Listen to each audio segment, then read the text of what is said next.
Hello friends, कैसे हैं आप सभी लोग। आई होप आप अच्छे होंगे और अच्छा कर रहे होंगे। आज हम बात करेंगे आपका फ्री पार्टिकल के लिए। एक फ्री पार्टिकल है, तो सिंगल फ्री पार्टिकल है जिसका मास m है, वॉल्यूम v में इनक्लोज है। तो number of accessible microstate in energy range E to E + DE में निकालना है। और ये क्वेश्चन आपका नेट और गेट में आया हुआ भी क्वेश्चन है। इसे जनरली कहेंगे स्टैटिस्टिकल मैकेनिक्स का एप्लीकेशन पार्ट। ठीक है, तो कैसे करेंगे हम लोग ये देखते हैं इसे।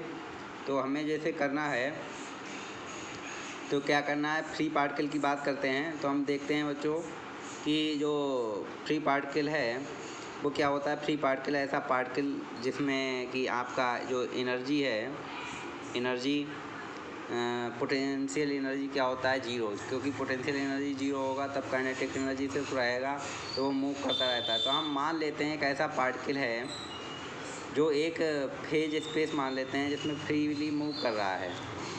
तो जो पार्टिकल फ्रीली मूव कर रहा है पार्टिकल, तो क्या करते हैं हम उस पार्टिकल के बारे में कुछ माइक्रो स्टेट निकालेंगे। ठीक है, तो हम मानते हैं कि जो फेज स्पेस में वॉल्यूम होता है वो कैसे निकालते हैं हम निकालते हैं dx dpx, ये इस तरीके से dx dy dz dpx dpy dpz, इस तरीके से निकालते हैं। तो देखिए dx dpx dx dy dz dx dy into dz, ये क्या हो जाता है, b के बराबर हो जाता है। क्या हो जाता है, वॉल्यूम, टोटल वॉल्यूम b के बराबर हो जाता है। बचेगा हमारा इंटीग्रेशन में dpx dpy dpz, ये बचता है।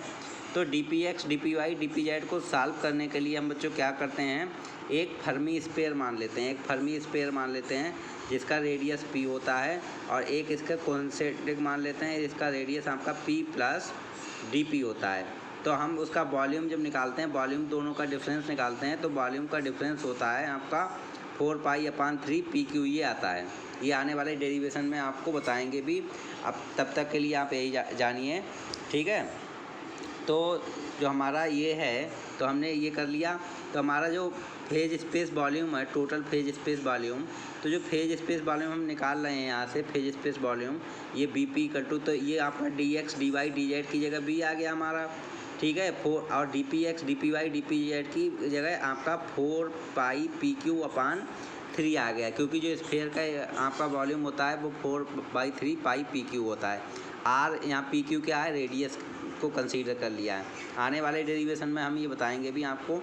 हम जानते हैं p²/2m क्या होता है, e होता है। तो यहाँ से p हो जाएगा आपका √2e, ये हो गया। तो आपका यहाँ पे p की जगह √2me⁻³ हो जाएगा, क्योंकि हाफ पहले पावर है, अब की बार 3/2 है।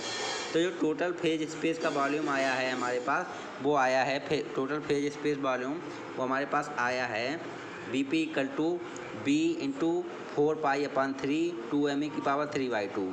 ठीक है, अब हम मानते हैं कि टोटल जो नंबर ऑफ फेज सेल होंगी, वो क्या होती हैं, जो आपका volume of phase space upon volume of one phase cell, total volume of phase space ये होगा आपका।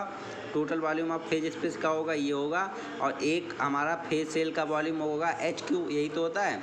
तो टोटल वॉल्यूम अपन HQ कर दिया हमने। यहाँ पे फाई भी मान सकते हैं, कुछ लोग साई मानते हैं, कुछ लोग ओमेगा कंसीडर करते हैं। यहाँ पे जो भी आप मानिए मान सकते हैं। तो हमारा जो टोटल फेज सेल आया है, total number of phase cell आया 4πB/3HQ 2me⁻³/2, ये हो गया। अब हमें निकालना है बच्चों कि हम चाहते हैं कि हमारे पास निकले टोटल नंबर ऑफ माइक्रोस्टेट। तो टोटल नंबर ऑफ माइक्रोस्टेट कैसे निकलेंगी, वो होता है हमारा dφ/dE या dψ/dE। अब देखिए साई हमारे पास ये है, ई के रिस्पेक्ट में हमें डिफ्रेंशिएशन करना है।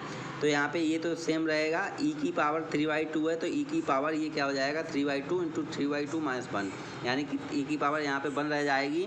तो ये 4πB/3HQ, अब ये 3 से 3 कैंसिल हो जाएगा, ये वाला 3।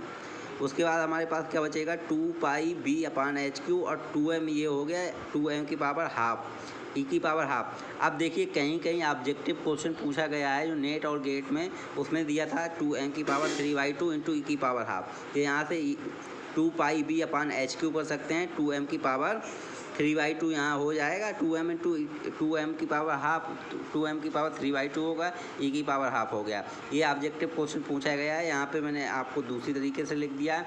तो ऑब्जेक्टिव क्वेश्चन में जो पूछा गया वो मैं आपको बता दिया हूँ।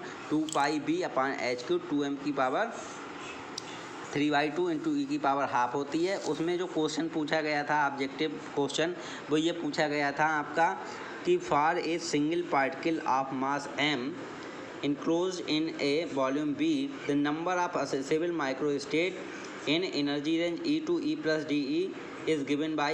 तो आपका ऑब्जेक्टिव क्वेश्चन में ये वाला आंसर था। ये जो लास्ट में यहाँ पे आंसर जो बनेगा वो वाला आंसर था। तो आई होप आपको अच्छा लगा होगा ये वीडियो। अगर अच्छा लगा तो आप ज़्यादा से ज़्यादा शेयर कीजिए और हमारे चैनल को जिसने सब्सक्राइब नहीं किया है वो सब्सक्राइब कर दीजिए। बस आज के लिए बच्चों इतना ही। धन्यवाद।